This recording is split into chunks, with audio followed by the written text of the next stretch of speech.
Browns at Baker became a game of the year for me and my debate partner Shannon Sharp on Undisputed. I do believe in Baker Mayfield, as you probably know, to a fault.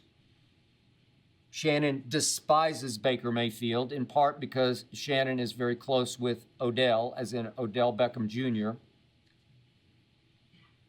And Undisputed often boils over into, was it Baker's fault or Odell's fault for what happened in Cleveland? It was nobody's fault. Baker got hurt. Odell got hurt. Odell had 3 surgeries in Cleveland, and then Baker got hurt. Needed surgery all last year. It was a disaster. Baker loves Odell. They vacationed together. It just didn't work. It's almost Dak CD-like in that for some reason, Baker and Odell couldn't connect. They could never get on the same page on the same football field. Shannon said before that draft that he would take Sam Darnold with the first overall pick. I went completely against the grain, and I said I'd take Baker Mayfield. The Browns took Baker. So I guess I was at least right about that.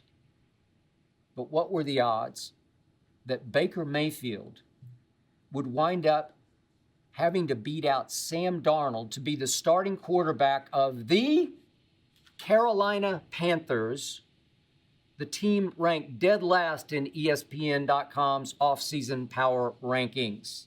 What were the odds that Baker's old team would open the season at Baker's new team?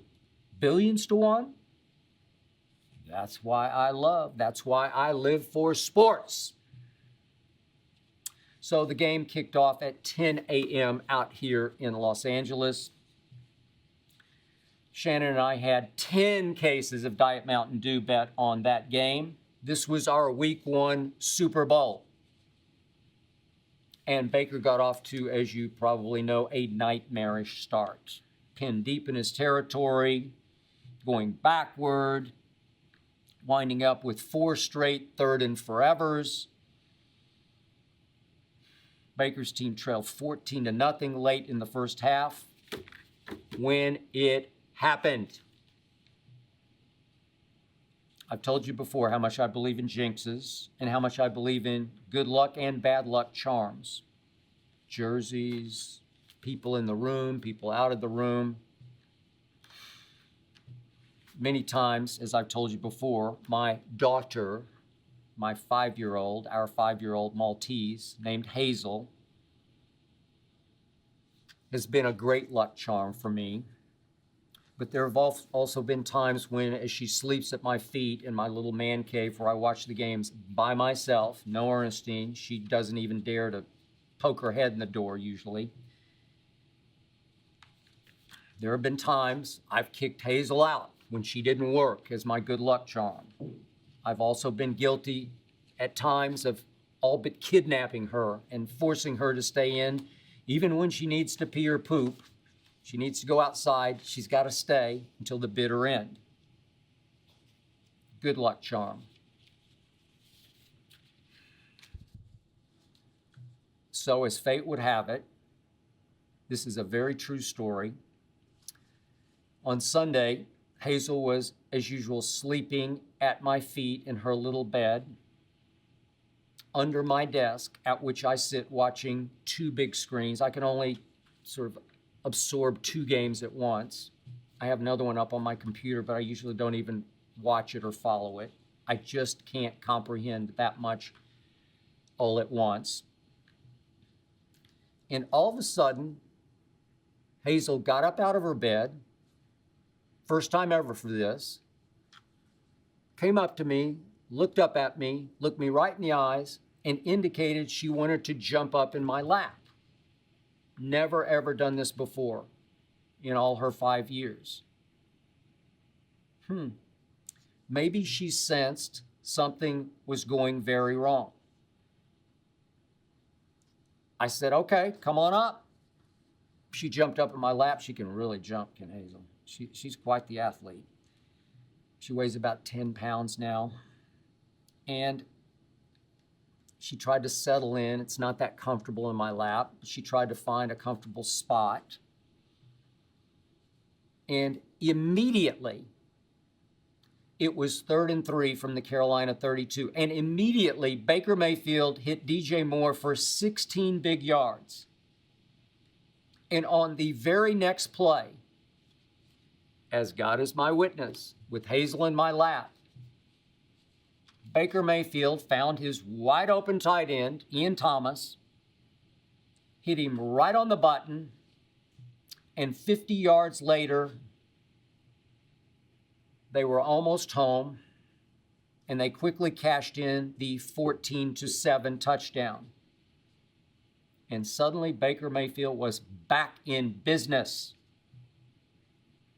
Now, understand, Hazel can be a restless ball of fire, but she strangely stayed patient in my lap as this was unfolding. And of course, I continued to pet her and to try to calm her. And I continued to thank her.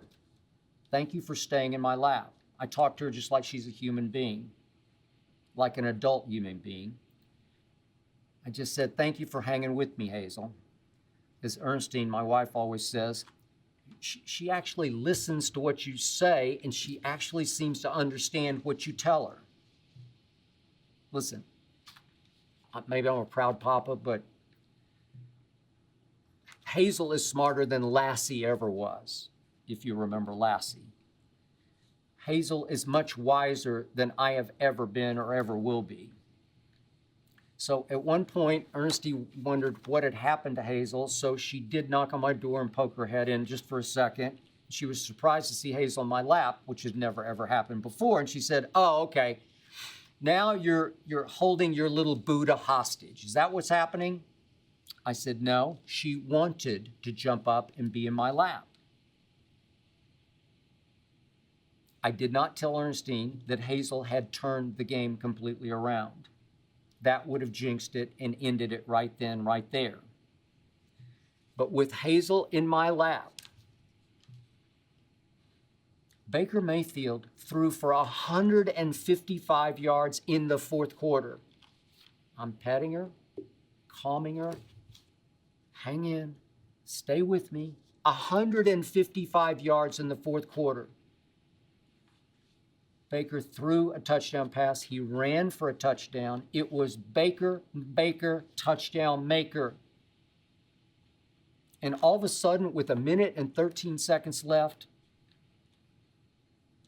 a Carolina field goal from 34 yards out put Baker ahead of the Browns 24-23.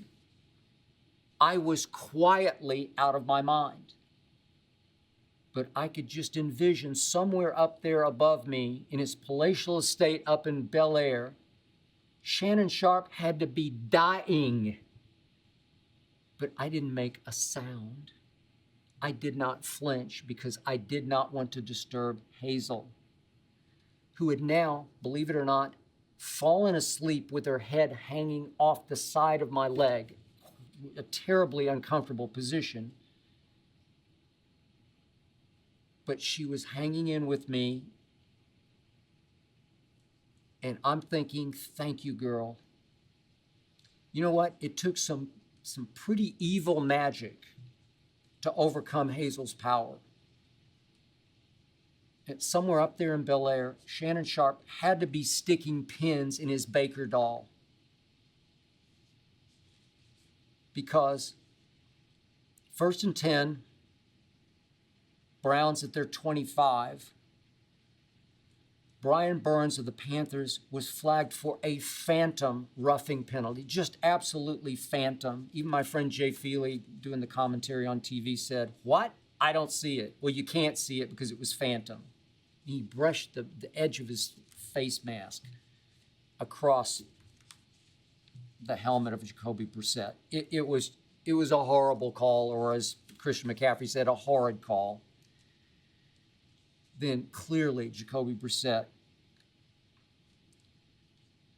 he fake spiked and rethought it as he retreated from center and then spiked it. It's clearly, by rule, intentional grounding. You just can't do that. One referee called it, flagged it. The head referee overturned it wrongly. That penalty would have forced the rookie Browns kicker, Cade York's got a thunder leg, to try an NFL record 68-yard field goal. He wasn't going to make that, but instead he got to launch a 58-yarder that for a split second looked like it was wide right, but it began to hook and hook like a Rory McIlroy drive. Hooked inside the upright. Browns 26, Baker 24, and that's the way it ended. I did lose 10 cases, but Shannon Sharpe knew I got robbed. Shannon knew I should have won that game. Shannon knew he got incredibly lucky. Shannon knew that Baker Mayfield put on a fourth quarter show and deserved to win that game. And at the very least, Shannon Sharpe knew I enjoyed on Monday a moral victory. Thank you, Hazel. Once again, you saved me. I hope you enjoyed that video. You ready for more? Make sure you click that subscribe button for all the exclusive content from the Skip Bayless Show. And don't forget to check out the full episode of the show wherever you get your podcasts by clicking the link in the description.